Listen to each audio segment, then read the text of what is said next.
Spring and weeds go hand in hand, and this year is no different. So if you look at some of your beds, some of them are going to have a lot more weed pressure depending on what sort of seeds have fallen in those beds in the previous year.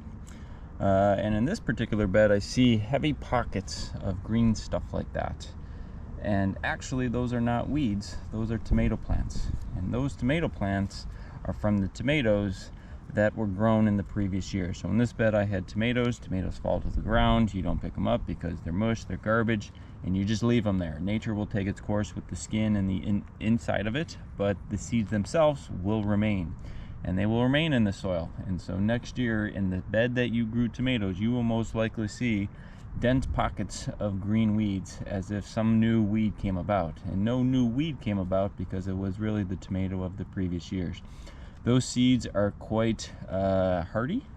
They will lay dormant and they will grow even years later.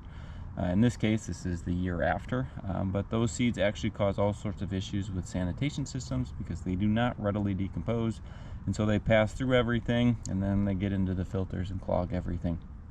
So it is interesting to note that when you do see pockets like this, these are not actually weeds but tomato plants. And so if you look in your tomato bed that you grew tomatoes last year, you will also most likely see these sorts of things. Depending on what they are, if they are heirlooms, they could just be transplanted again. If they are hybrid, you can still grow them, but they won't be the same tasting tomatoes the year before because of how the pollination goes. But they are still viable, they still work, but in my case, I don't want them, so I'm gonna go up and down this bed that has thousands of these things and remove them right now.